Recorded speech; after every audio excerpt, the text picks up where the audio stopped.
From the home of the codebreakers and the birthplace of modern computing, this is the Bletchley Park podcast. Welcome to the April 2026 episode of the Bletchley Park podcast. Focus on Josh Cooper. Thriving in the world of wartime codebreaking took more than just smarts and skill. Tact, diplomacy, and organisational talent were needed to achieve results and navigate the fractious politics of the intelligence community. In these circumstances, even the most shining of lights could be overshadowed by events. The achievements of outstanding talent could be almost lost to history, as the subject of this month's podcast proves. In this episode, the second in our Focus On series about remarkable figures in wartime codebreaking, we're joined by Research Officer Dr. Thomas Cheetham. He brings a personal insight into the career of Josh Cooper, the head of Bletchley Park's Air Section. Cooper was an intelligence pioneer, the legacy of whose tireless wartime work has been eclipsed by his eccentric personality. Our thanks go to Dr. Ben Thompson for voicing our historical documents.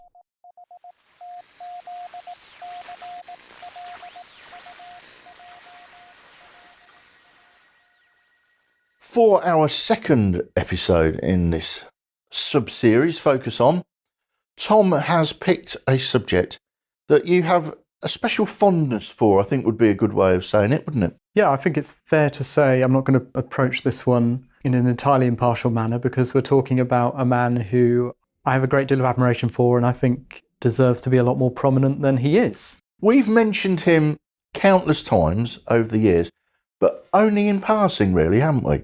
Yeah, if you read about Bletchley Park, he's somebody who will come up in passing, as you say, but very rarely do we get the whole story. Very rarely do we hear, ironically, about his work as opposed to his personality and some of his eccentricities as well, and we'll get onto that. And I think that's a shame because Josh Cooper is certainly, as far as I can see, one of Bletchley Park's most talented codebreakers and organisers and makes a huge contribution. What's the headline here about Josh? How long is he here? What does he do? Joshua Edward Singe Cooper. He joins GC&CS in 1925 as a pretty young man. He's in the profession of codebreaking and signals intelligence right through to when he retires, pretty much his lifelong work. So he's one of these, John Tiltman is an example people have probably heard of these long-term professional codebreakers in contrast to people like Alan Turing, who just do it as a wartime job and return to their pre-war lives. Pretty much like Emily Anderson that we did the previous. And a lot like Emily Anderson as well, yeah. A lifetime codebreaker, really. And similar again to her in that he's working in areas which don't receive as much attention as they might. No. But if we look at the detail, if we look at the impact of what they're doing, turn out to have been really important. Let's go right back to the start. Give us some background on Josh. He's from an Anglo-Irish family. He's born in 1901. His birthday's on the 3rd of April, so we're not too far off. And he gets a pretty typical upper-class education. He goes to Shrewsbury School. He actually encounters, we think, Ronnie Knox, who is the Catholic priest who is the brother of codebreaker Dilly Knox, who's the classics tutor at Shrewsbury at that time during World War I. Then he goes off to read classics at Brasenose, Oxford, and ends up also doing a degree in Russian and Serbian at King's College London. So he's a linguist, and he's many times multilingual. He speaks all of the standard languages, French, German, Latin, Spanish, whatever. Also Russian, Serbian, also Arabic he has in his roster. You can see why he's good at this work. Yeah. He follows that classic model of a codebreaker, definitely. He ticks every box, really, doesn't he? As far as a pre-war kind of non-mathematical codebreaker goes, absolutely. Now, after Josh has finished his education, does he go into the world of work? Yeah, he actually ends up teaching at a prep school in Margate, which is not what he'd quite aspired to. So he stuck there for a few years. And then this opportunity crosses his path because he's tipped off about a job at GC&CS. It's pretty typical. It's through his personal connections. So his father is friends with the novelist Charles Morgan. And Morgan's sister knows somebody who works at GC&CS and happens to know that they need Russian linguists. And she says, oh, Josh, you should go down there and inquire. He obviously picks up on it this way. And then his name is put forward in one of these recruitment drives that GC&CS does from time to time to take on a few new hands to replace retirees. So he's in the same round as Hugh Foss, actually, when Hugh Foss comes in 1925. and takes this entrance exam. Cooper gives us, in sort of post-war account, a description of this. He says it had been devised by Oliver Strachey, included a number of puzzles such as filling in missing words in a mutilated newspaper article, and simple mathematical problems calling for nothing more than arithmetic and a little ingenuity. I wasted a lot of time on these, thinking there must be some catch, and rechecking my work, and so did not finish the paper. Nevertheless, I got top marks, as I was told years later by W.F. Friedman, William Friedman, the American cryptanalyst, who'd seen the results published by the Civil Service Commission. And I've checked the results because they're in the archive. Oh, right. And you can see some of the papers, and it's just as he describes. You have these, for a state-educated oik like me, terrifyingly complex Really? mathematical and linguistic reasoning tests. But for Cooper, you can imagine he would take it fairly in his stride. It's like a public school exam. Pretty typical of what the Civil Service Commission was testing people on at that point in time. The actual questionnaire is in the archive? Absolutely, yeah. Oh, wow. And the results page, which shows that Cooper did come top of his group Oh, brilliant. amongst 11 other candidates. So they took the top 3 or 4. Is Hugh Foss on the same list? He is. Oh, so he was higher than Hugh Foss. He was higher than Hugh Foss. What year is this? This is 1925. So he's only 24. He's very young, isn't he? Yeah. This is when you need people. Yeah. This is when people are at the top of their game. It's just like in academic maths, People get into their 30s and 40s, they start to lose their edge. And to be told later by William Friedman that that's where he came in his test, that must have been weird. It must have been satisfying, wasn't it? Yeah. He's top of the class. What do they put him to work to do? Well, he naturally goes to work on Soviet diplomatic as a Russian expert. The main expert at this point is a codebreaker called Ernst Vetterlein, who had been the chief cryptographer of Tsar Nicholas II, fled after the revolution, ended up in Britain. He's one of the people who basically teaches Josh how to break codes. Some of the material they're working on is what gets read out in Parliament after the Arcos raid. It's quite a pivotal moment in British-Soviet relations, when they raid the All-Russian Cooperative Society headquarters in London, because it's revealed that they knew they'd been involved in subversive activities because of code breaking. The Russians go over to one-time pad and they never read another Russian diplomatic message until we've mentioned this the before. 40s. Yeah. He also goes over to Russian naval material after a bit, and this sees him posted to Palestine, to the Army Y station at Sarafand. And he's there for 15 months, I think, in 1929 to 1930. He spends a long time out there. And then back in Britain after that, he goes over to work on Italian with Emily Anderson, who we talked about 2 months in the ago. episode before last. Yeah. And by the way, he's just about the only person not to denigrate Emily Anderson as being a difficult old spinster. He seems to have just had great respect for her expertise and knowledge. So I think that reflects very well on him. I've also seen mentioned, it's hard to verify, but he might have been involved with Spanish Civil War Enigma as well before Diddy Knox took it over, which he breaks in April 36 in the end. So it's quite early on. What to do in an air raid? Here are a few important rules to remember. Get under cover at once. Don't stand staring at the sky, take cover at once. But don't rush, take cover quietly, then others will do the same. If you're in the open with no cover, lie down. If your home is within 5 minutes, go there and take shelter.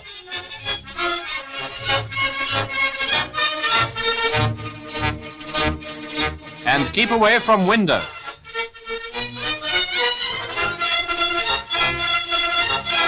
Admit passers-by, they need shelter too. Motorists, get off the main road, park close to the curb. Switch off headlamps, leave only side and rear lamps. Always carry your gas mask.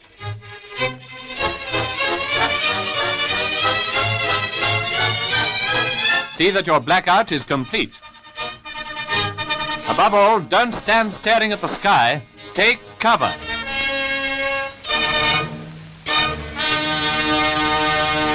It seems from that his first, I'm guessing, 10 years of his career at GC&CS, he's kind of all over the place, isn't he? But he settles down finally, doesn't he, for what he's famous for, really? Yeah, so that's how the organisation was. It was very flexible. Oh, right, People moved okay. around from thing to thing because they're just breaking codes rather than doing intelligence. It's possible to reskill, shift into another language. They're all quite capable of doing that. So I think this is pretty typical. But from 1936, Cooper does specialise because he's put in charge of the new air section, which had just been set up And this is really a reaction to the German Luftwaffe appearing for the first time. The Germans had an air force kind of in a clandestine way, but when the Nazis come in, they, within a couple of years, stop trying to pretend that they don't have an air force. Yeah. And then they are able to come onto the airwaves and start transmitting. And as soon as that happens, the RAF are monitoring that traffic and trying to analyse it. And not long afterwards, you have the Spanish Civil War and you have the Italian Air Force as well. A lot of activity from them, which the RAF again is picking up on. So the cryptography of these sort of tactical Air Force ciphers is quite simple, but you still need specialists at GC&CS to deal with it, so they set up the air section. And the main task they're looking towards is air defence. Of the UK? Of the UK. The big RAF project as part of rearmament before the war is building up this air defence system, which we normally call the Dowding system, slightly anachronistically. But it's about radar, it's about the observer core, and it's also about radio interception. It's about why. And tying those all together with these control systems and control rooms that filter the information down from fighter command to the lower levels. So you can have this responsive fighter defence. And obviously it pays off in a big way in the Battle of Britain. And this is what the RAF-Y service is preparing to do in a really big way. You have William Swanborough, another kind of hero of mine, doing interception at a Y station at Waddington in Lincolnshire, and then later RAF Cheadle. And we've talked about this before in episodes about the Battle of Britain. And, after him and the head of Y at the Air Ministry, Cooper's probably the most important expert in how to do this, how radio interception can be used in air defence. They think about what the most efficient way of breaking the codes is and where that has to happen. And there's a recognition that GC&CS isn't necessarily the best place. Because if you're thinking about simple tactical codes, you can break them quite readily as they're intercepted. But the time of getting messages here and breaking them and then sending them back to the Y station or back to the Air Ministry to actually be acted on is normally too long to get the best tactical benefit. So they realised this from 1938 or thereabouts, that you need to break the messages at the Y station itself. And Cooper actually sends some staff to Waddington and they do this experiment with Italian traffic to see if they can decode it on the spot. And it all works pretty well and proves the concept. So this is going to be the idea that GC&CS will train what they call signal computers to go to the RFY stations and break traffic there. And air section here will be kind of backroom research. This is computer in the old term. Yes, it's computer in the term of somebody doing calculations, a human being doing calculation. The funny thing is that when all this plays out, Cooper is taken to task by Denniston back at GC&CS for what he calls what seemed to be an attempt to disrupt the unity of GC&CS. Oh. So it doesn't go down very well with his immediate bosses, but it's absolutely vital to preparing for this air defence mission.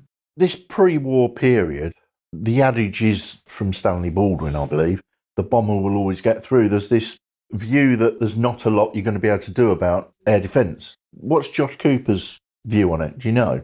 Well, what's interesting is that he's actually quite pessimistic, yeah. And it's not because of some vague kind of principle like that. It's because he can see what the practicalities are, and he can see with the resources the RAF-Y service has, they can't actually do enough monitoring to really work out what the enemy are doing. And also, they've got a good picture of what the Luftwaffe looks like. They've got a good picture of how many planes they've got, where they are. But all the enemy has to do a surprise attack is carry out effective radio silence. What the RAF's worried about is a sudden kind of knockout blow. That's the big fear. It doesn't happen in the end, but that's what everybody's scared of. And there's these kind of repeated alarms in the late 30s where they think the Luftwaffe is about to carry out a massive air raid that will just knock Britain out as a belligerent. Pre-war? Yeah, absolutely. They have the same attitude to air attack as we have to ICBMs. So Cooper's constantly being called into control rooms and asked to give his opinion on stuff, being pulled out of bed in the middle of the night and flown to different air bases. And he says there's an occasion where he didn't think he'd see his family again. But none of these alarms come to anything. What Cooper knows is that the enemy are quite capable of carrying out an attack without RAF-Y being able to give any indication at all. So we've got actually a document in Cooper's hand from January 1939 where he explains exactly what the problems are going to be with this system that they've put together. 23rd of January, 1939. There are 3 ways in which warning of approach of enemy aircraft might be obtained through WT interception. 1. By interception of an enemy operation order.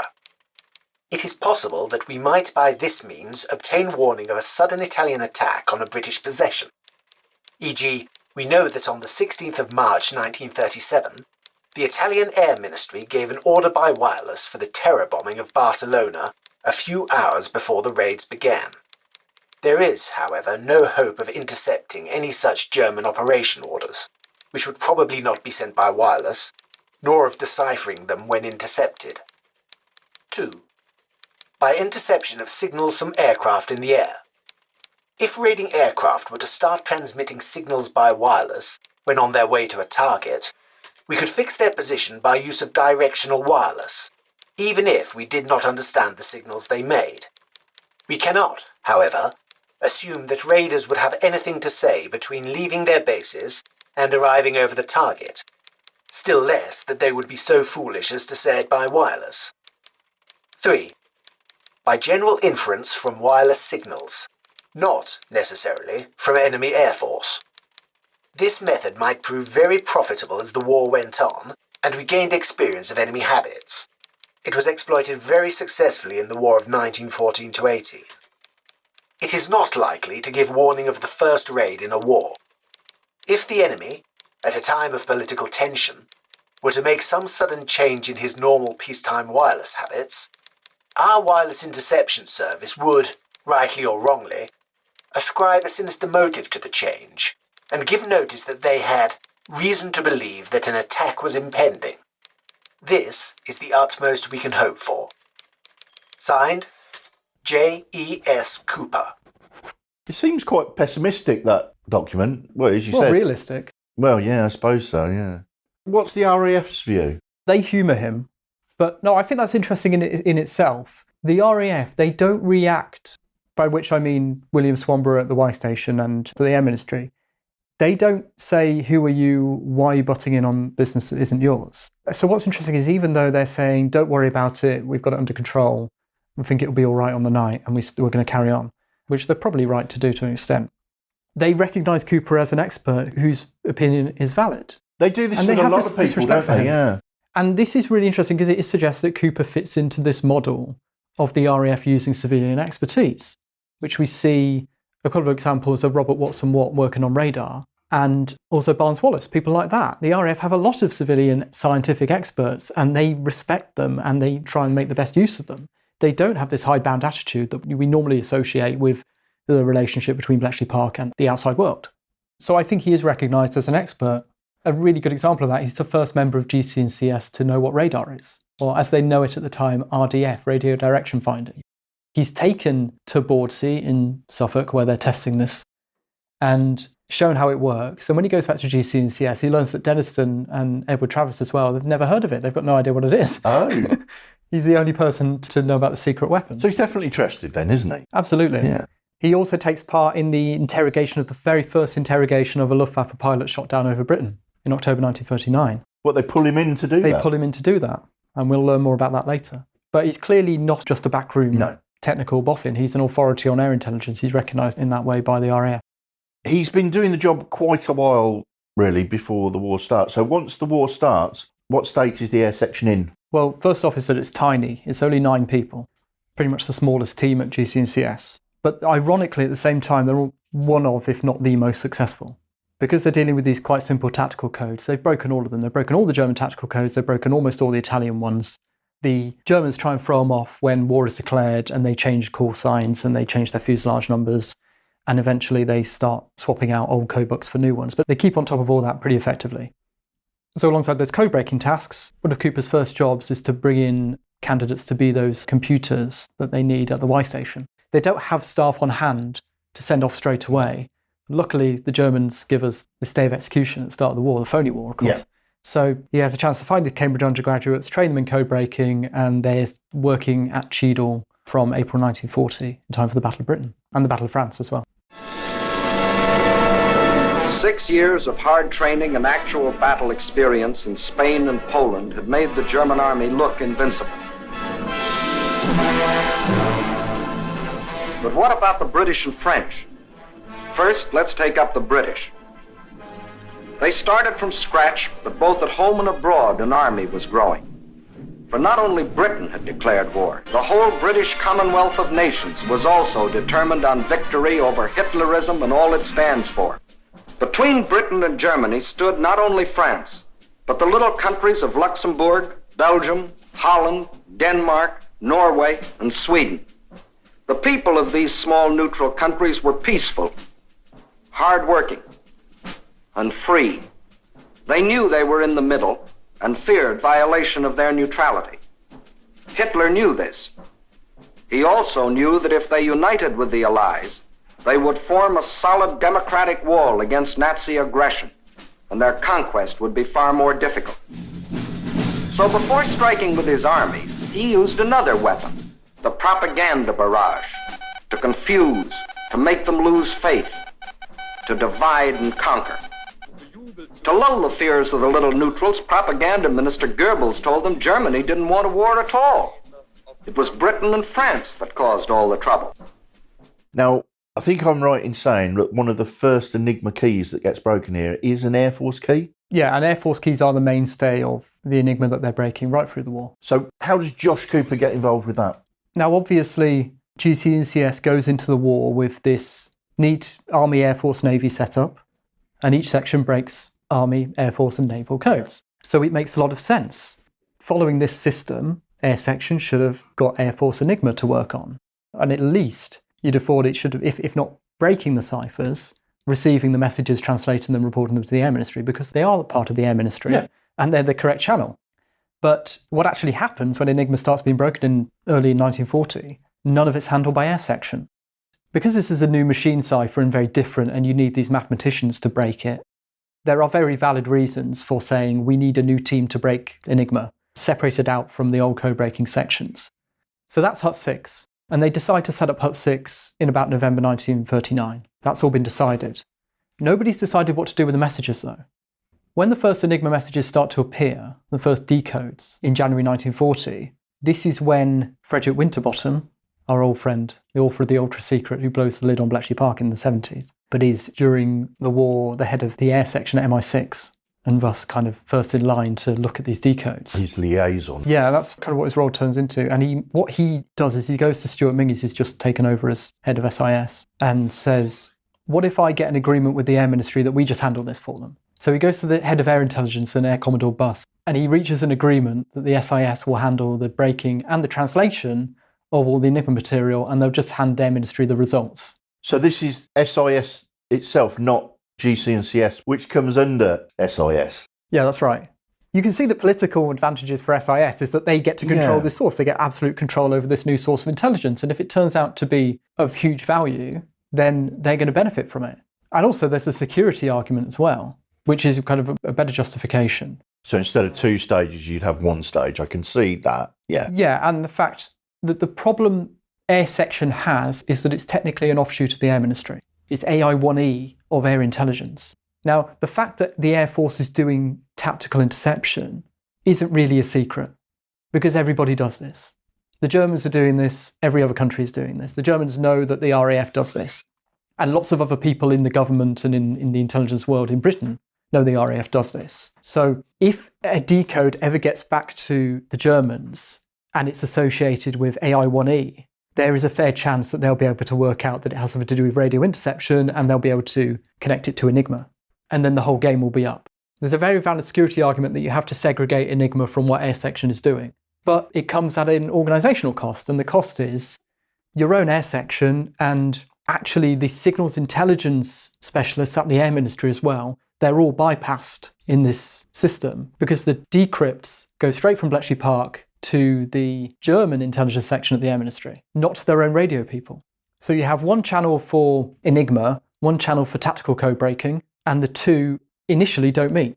And that causes all sorts of trouble. I'm going to say that doesn't seem like that's going to help matters at all. Obviously, two lines of traffic, both come from the German Air Force, they're often being sent from the same radio stations, being dealt with by completely different people in Britain in the code breaking and the interpretation. Like I said, that really doesn't seem like a great idea. How did Cooper react to this? He seems to have dealt with it with good grace, but we don't actually have a statement from him as to his role in this. Yeah. Arthur Bonsall, who is one of those undergraduates who Cooper brings in early in the war, later director of GCHQ, he does tell us that Cooper was pretty unhappy with being left out of Enigma. And the irony is, as soon as Hut 3 gets off the ground to do the translation, Nigel de Grey, who we've heard about before, he's kind of grey eminence who has his fingers in all the pies at GC&CS, he has to do a lot of work setting up links with the Air Ministry and making sure that Hut 3 have the background about what we know of the German Air Force to let them do their translations. And in another building at GC&CS, you've got the air section who know all about this stuff already. So almost as soon as you segregate these two lines of work, those barriers start breaking down. And the story of air intelligence at Bletchley Park for the rest of the war is really about breaking down those barriers, but it takes a long time to get there. And it's at the point in time where air intelligence is really important, isn't it? Yeah, and it's not, none of this is solved really, not in a major way, until after the Battle of Britain and after the Blitz. It really does hinder things. So if Cooper is basically told he's not going to work on it, is that the last he works on Enigma then? Or it can't be, obviously. Well, it is and it isn't, because basically he's indoctrinated. He knows they're breaking Enigma. He is at that level where he's got basically full knowledge of this and he's able to keep on top of it. So he's pretty heavily involved from outside Hut 3 and Hut 6 on what's going on, especially in doing a lot of the liaison. He's quite similar to John Tiltman in this sense, because we often talk about how John Tiltman is a fantastic professional codebreaker, but also a really astute diplomat. Yeah. And Cooper has his diplomatic moments as well. So he's involved with talking to Gustave Bertrand of the Deuxième Bureau during the Battle of France. And when Bertrand has his codebreaking organisation on the road in central France, fleeing from the Germans, and he's sending the last few messages to GC&CS saying, "Don't worry, your secret's safe with me, I'm not going to tell the Germans about Enigma." All those letters are actually going to Josh Cooper. He's the one who Bertrand is talking to. Because you would have expected it to be Turing, because Turing had been going to France. Turing can't have those conversations. It's just not his forte. He goes over there does a bit of liaison work with the codebreakers themselves. But, the policy stuff is at a much higher level. That's where Cooper's working. So he does that. And a bit later on, there's a similar role Cooper takes up when you have Combined Bureau Middle East, CBME, working out in Egypt during, 1941, 1942, when that's the front line of the war. And Cooper is put in charge of liaison with CBME. So when they start decoding Enigma messages in the field using the keys provided by Hut 6, when they break the keys, they send them to Cooper and he passes them on to CBME.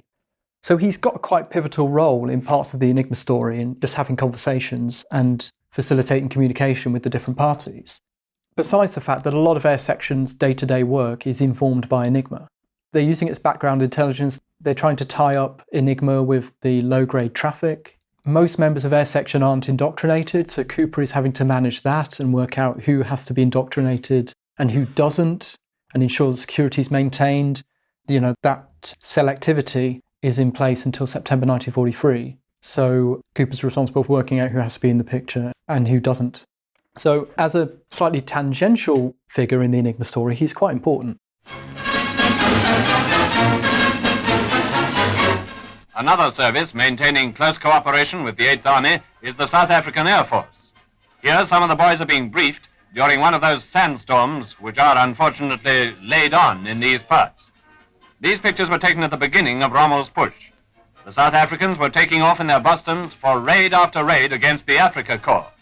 Our newsreel cameraman on the spot flew with them on at least one of the attacks. He obtained a really good impression of what it's like to do a spot of daylight bombing over the Libyan desert at about 6,000 feet. Over the target, away go the bombs, accurately aimed at what appear to be mere specks in the desert.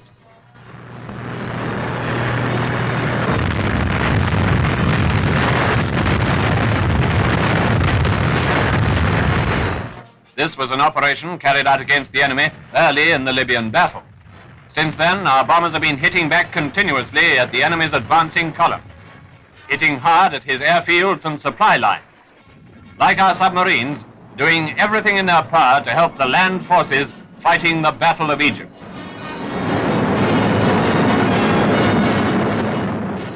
To put all of the politics and security to one side, Air Section is still working. What does their work look like in general, day to day? So they're still keeping on top of all those low-grade codes. What they realise is they've basically got a traffic analysis problem rather than a code-breaking problem at this point, because if you read a message saying, "I've just dropped a bomb," or "my position is XYZ," unless you understand who's sending that message, what they're flying, what map grid they're using, and all of that contextual information, there's no use for that tactical message. It's worthless. And they're dealing with thousands of these. So you need that structure to put them in. And that requires a lot of work in the first couple of years to contextualize the tactical traffic. And the other problem is getting that information to the right people. We've talked about this in the episode on Battle of Britain. Cooper's heavily involved in kind of solving those issues, so the tactical traffic goes from being, interesting tidbits that you're reading to actual actionable intelligence. Because I guess they've had to build up a picture of when they're sending these messages, what they have to do with an operation or what they have to do with an actual sortie. They've got to learn all that before they can work out what's going to be useful, haven't they? Yeah, and you can only learn that during the war by experience of the operations the Germans are actually carrying out. So it takes time. But Cooper's big concern is fighting for the right of his section to do intelligence. And it's quite familiar to the experience that people will have read about with Hut 3, in some ways at least, superficially speaking. Air section is meant to break codes. They get to the point where they know this material better than anyone else. They can interpret it better than anyone else. And therefore it makes sense for them to be doing that, not experts at one remove in the Air Ministry. But the problem Air section has is that the RAF knows how it wants to do signals intelligence. It's got a whole system it set up before the war to do signals intelligence. Yep. And by producing their own reports and trying to disseminate them, Air section is exceeding its remit because it's just meant to break codes. And that's quite different from the experience of Hut 3 or also the naval section at GC&CS. Why is that? Because we hear Hinsley say at the start of the war, they didn't want to listen to me, but then there's the whole story of HMS Glorious being sunk, and that supposedly convinces them all. What's the difference there? Hinsley's problem is at that point in the war, the Admiralty doesn't know what SIGINT is. Oh, the Air Ministry have their own sections. Right, yeah. So when Hinsley rings up the Admiralty and says, I've got this SIGINT, you should listen to me, they go, what SIGINT, who are you? Right, okay. If Cooper was to do the same with the Air Ministry, they wouldn't say, what SIGINT? They would say, why are you doing this and not our SIGINT experts? Right, that makes sense now. So you have a very similar outcome, but the reason for it is exactly the opposite. It's not because this kind of intelligence is brand new and nobody knows what they're doing with it.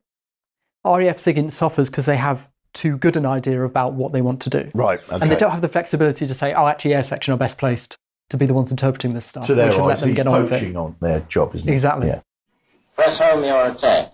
If you individually succeed, you will have delivered the most devastating blow against the very vitals of the enemy. Let him have it right on the chin. Send that message to all groups and stations. That was how Air Marshal Harris, Commander-in-Chief Bomber Command, gave his instructions for the largest air raid the world has ever known. At aerodromes up and down the country, well over 1,000 British-built bombers were being prepared for their journey over the heart of Germany's biggest industrial centre, the Ruhr. While armourers and fitters were at work on the machines, the air crews were receiving final instructions from station commanders. In the opinion of the weather prophets, this is the night, and the plan is on. Now, the target is an old friend to many of you. It's the city of Cologne.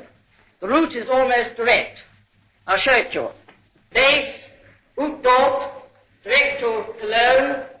On your target there, turn southwest, Euskirchen, then direct to Nordland, and then direct to base. That's all. Good luck to you all.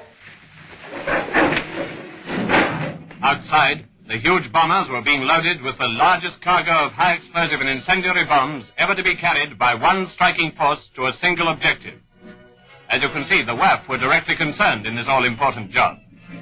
At dusk, the colossal force set out. Heavy bombers of many types took off from aerodromes all over the country.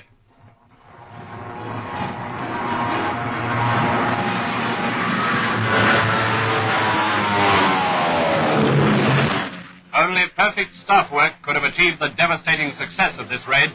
For something like an hour and a half, bombs were dropping at the rate of about 20 tons a minute. Just work that out.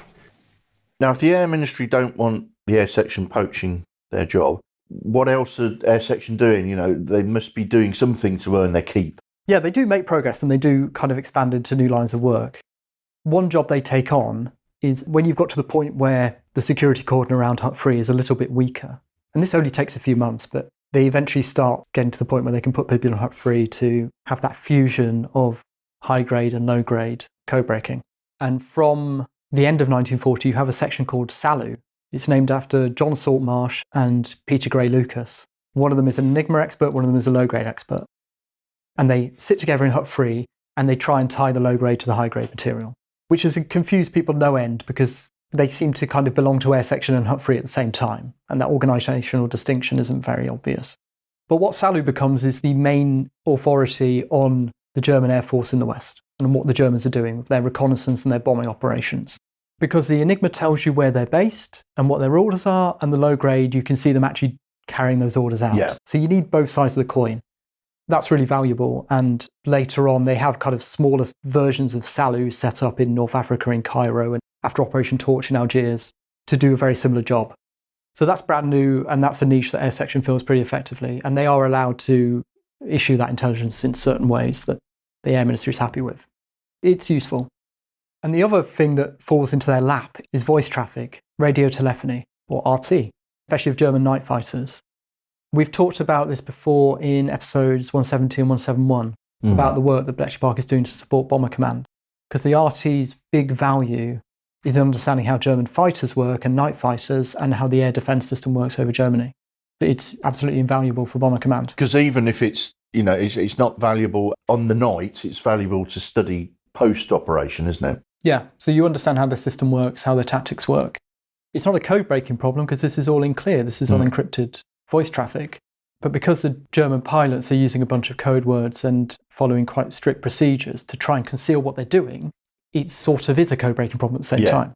Hinsley, later on when he's writing the official history of British intelligence, he actually talks about how this is one of the most difficult intelligence problems of the whole war, working out how the German air defences work from this RT traffic. And it's a controversial one because Arthur Bonsall, later on in his life, is a very severe critic of the Air Ministry's reaction to this work.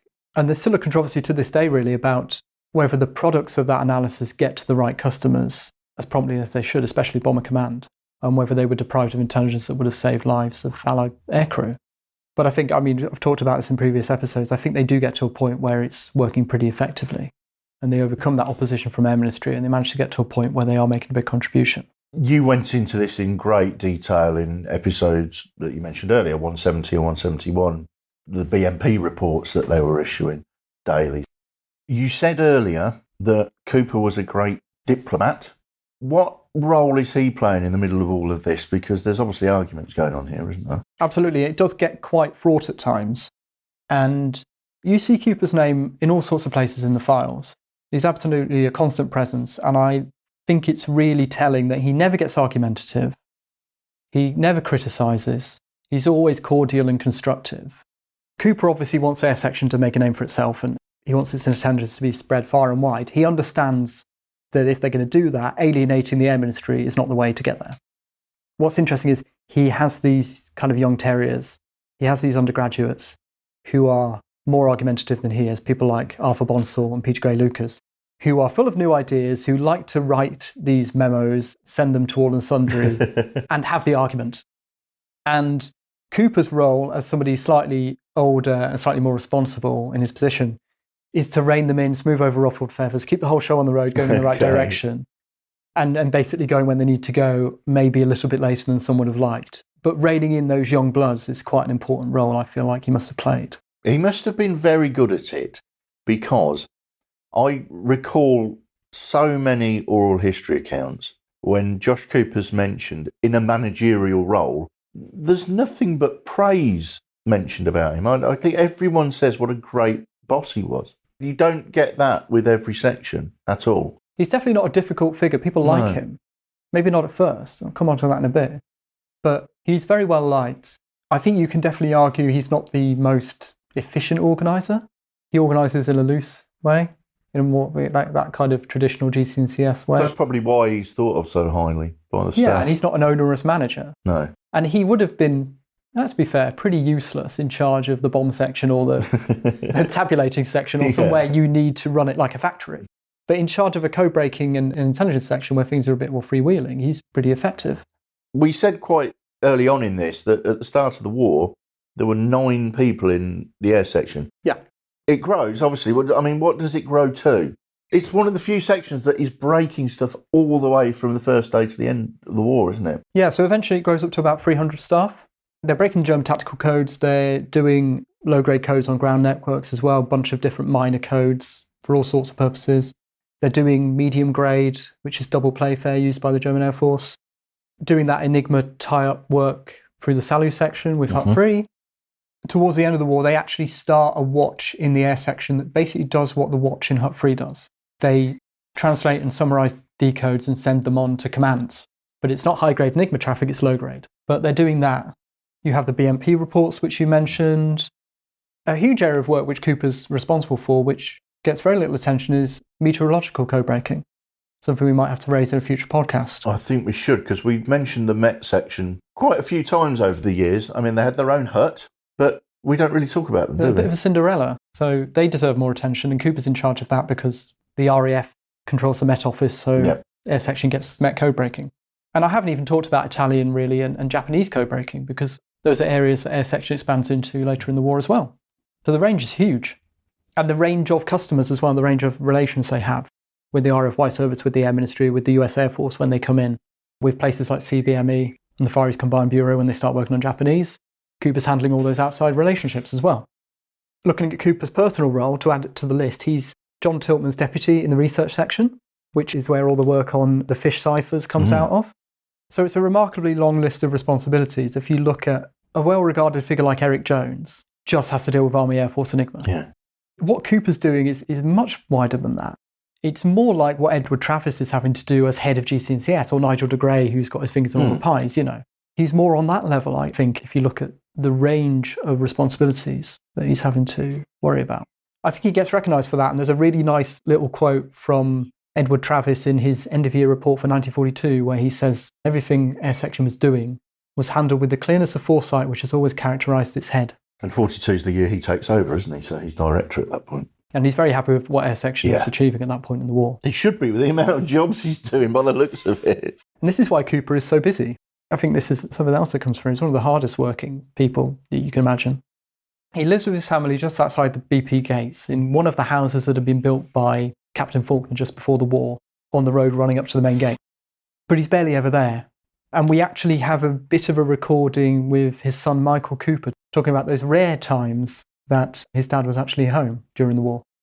My name is Michael Cooper. My father was Josh Cooper, and he was in charge of the air section here at Bletchley. I think probably in 1942, but I can't be certain what year because I was very small. I would have been 4 in 1942. We moved into the last house on Wilton Avenue before you get to the gates of Bletchley Park. And in fact, it was very nearly after you get to the gates of Bletchley Park, because we were going to be inside the security fence until my mother noticed what was going on and persuaded them to put us outside the security fence. Otherwise, we would have had to show passes every time we came in and out. Oh, what do I remember? Well, I'll tell you, I remember my father. The answer is not a hell of a lot, because he wasn't there very much. He worked all the time. We would see him for lunch on Sunday. He would sleep in on Sunday, and it was the only day he did sleep in. We would all have lunch. I'd probably bug him. Probably I did more for Hitler than I did for Churchill in the course of the war. I'm bugging the poor old guy. But we would listen to Itmar. We would listen to Tommy Handley until Tommy Handley died. We would listen to that show on the radio, and then off he would go to work on Sunday afternoon. He just spent most of his life here at Bletchley. And I think one of the reasons was that he was a very conscientious man, and he knew that all the time that there were people putting their life on the line, and he just did everything he could. He was a modest man after the war. All he would say was that he believed that he had saved some lives, and that was the thing that he was proud of having done. So he works incredibly hard. He never stops working. And Gordon Welchman mentions in his book, about the pressure Josh Cooper was under. He says, I remember being told by Josh Cooper that his work was an almost intolerable strain. Success so often depended on flashes of inspiration for which he would be searching day and night with the clock always running against him. Because, of course, in the middle of this, all this managerial work, he's still breaking codes. He's doing all the cryptanalysis. That's what most of his brain is full of. And I think that preoccupation with the work, it helps to explain some aspects of his character and his behaviour as well. I was going to say, does that lead us on to the myths and stories that have built up around him? What was he actually like? Yeah. I purposely didn't bring this up earlier because I wanted to lay out the record of his achievements before we actually talk about what Cooper was like to work with, if you were to meet him. I think that's one of the important factors in these Focus On episodes, because we're bringing these people that we may have only mentioned once or twice, or in Cooper's case, dozens of times, we've maybe focused on one single thing that they did during the war. But this gives us, the whole view of that person. I think you've done that really well. But as you say, I think we've got to the point where we have to talk about the characteristics of the man. Yeah, it's a problem in the way Bletchley Park has been written about, that the eccentricities do often take centre stage. They're a good hook to hang the story on. Absolutely. Cooper is definitely one of the most stereotypical BP eccentrics you can imagine. So he's a tall man, he's a large man, he's described as sort of bear-like. Right. And he dominates the room and physically imposing. And for a lot of the young women who are working with him especially, he's quite frightening when they first meet him. Gwen Watkins, in her book about Air Section, she passes on some recollections of her friend David Vent, who joined Air Section a bit before she did. I don't know if you want to read this out, Mark, this section from her book about the day that David met Josh Cooper for the first time. David was sent to a small wooden hut outside the gates. In it he found a room empty of everything but the table and 2 chairs. Sitting in one of the chairs was an immense man like a grizzly bear. He gave no sign of seeing his visitor. His eyes, overhung by heavy dark eyebrows, stared blankly ahead. His face was a huge landscape of crags and fissures, but it was a landscape utterly devoid of humanity. No sign of welcome or recognition appeared as David nervously spoke his own name. But when he laid his letter on the table, a series of seismic waves and fissures broke across the face. It was like looking at a small earthquake. The great bulky figure leapt to its feet, knocking over the chair in the process, and seized David's hand in its huge paw.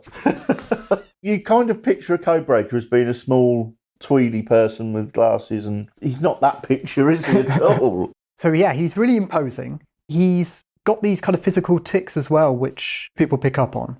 He's got a habit of scratching his left ear using his right hand, which he kind of hooks behind his head. Yes, we've heard this before, haven't we? Yeah. And it's described sometimes as picking apples from an invisible tree behind his head. And he tangles himself up like this. We've actually got a sketch in our collection showing him in this behaviour, so people tend to think that's a bit strange. And he dashes up and down the corridors with his huge bulk, kind of bowling people out of the way, because he's too busy thinking to actually pay attention to what's going on around him. We've got, an explanation from Julia Lidecker, who worked in the Air Section, who says Cooper was apparently completely mad and frightened us all out of our wits. He was a big man with very black hair that fell all over his face, wore round black-rimmed spectacles, and had a habit of walking along deep in thought, clutching his right ear with his left hand. So that's the other way round on that occasion, but whichever hand it was.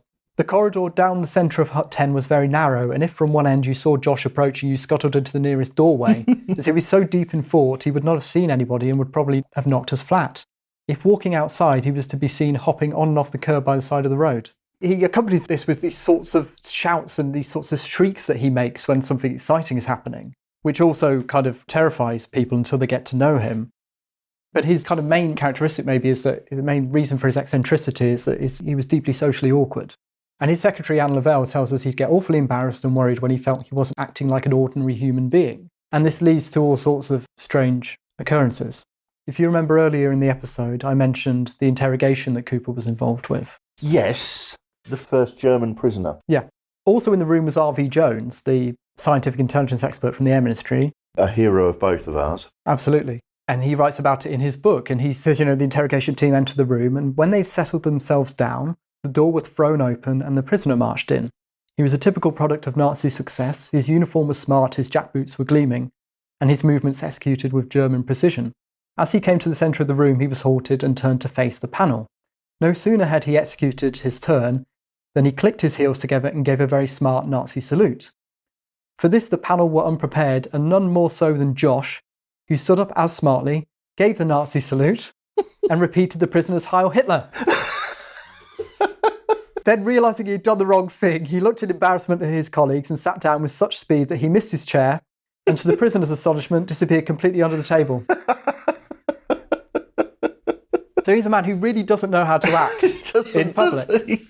It leads to the most enduring anecdote which we have about Josh Cooper is the coffee cup story, which is in every single book. And so many writers now love to speculate about how many cups there must be in the lake because the codebreakers were chucking their crockery in. Yeah. Right? This is a story that Cooper is drinking a cup of coffee by the lake and gets to the bottom of the cup and feels awkward about holding an empty cup, so he just chucks it in the water. This is obviously a story that went around Air Section during the war. You can just tell from the frequency with which it crops up that it's a wartime joke. And What those writers missed the point about is that it wasn't everyone doing this, it was just Josh Cooper because he was that weird. The point of the story is that even at BP, Cooper is especially eccentric. Yes. Even by Bletchley Park standard. He might only have ever thrown one cup in the lake, but because he's done that, and because people know he's a bit weird, it just becomes folklore, doesn't it? Yeah, and it takes on life of its own. And now, everyone knows about the cups, but nobody's heard of Josh Cooper, ironically enough. It's kind of sad. It gets changed slightly, that it becomes Turing who throws his cup in the lake. I've read that in some places. Compared to Cooper, Turing was perfectly well put together. The point is, these anecdotes are true, you know. He was odd. These anecdotes are told in good humour by people who knew and deeply respected Josh Cooper. And it's not on them, it's on modern day writers, I think, that as a result, he's more often mentioned kind of as an object of curiosity than for what he achieved. I think I can safely say that you've done Josh Cooper a great service in this episode. Tom, hopefully it will lead people to wanting to learn more about him. Just finish the story off for us post-war. What happens to him? Well, he stays on at GCHQ like many others do. We obviously don't know a great deal about his post-war work, but we know he stays in the profession. So we can speculate. I mean, just after VJ Day, he's appointed as head cryptanalyst in a new Latin section at the new GCHQ. So by Latin, they mean French, Portuguese, Spanish, those languages, you know, Latin American traffic. Yes, not Latin language. So it's possible that that's what he specialised in early in the Cold War. You know, he's a Russian expert. He publishes translations of Russian literature. In his public life? Absolutely, while he's working at GCHQ or just afterwards. Okay. So it doesn't take much guessing to imagine what he might have been up to during the Cold War. We know he was friends with John Tiltman and William Friedman, at least in the 60s, because they're photographed together. They're all good friends with each other. And he remains in GCHQ until 1961, and then dies in Great Missenden in 1981 at the age of 80. So again, same as Emily Anderson, he spends his entire working career in codebreaking. Absolutely. Again, if he'd been somebody with another string to his bow, if he'd gone and done something in the public sphere, we might know more about him. But as with so many of these long-term GCHQ employees, it tends to contribute to a certain amount of obscurity.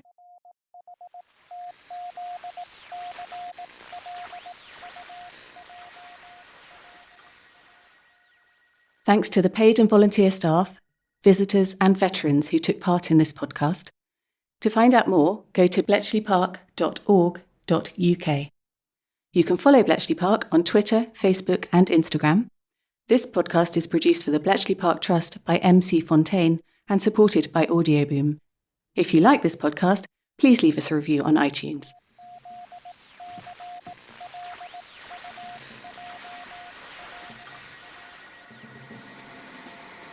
Thanks for listening, and we'll have more decrypts from the home of the codebreakers next month.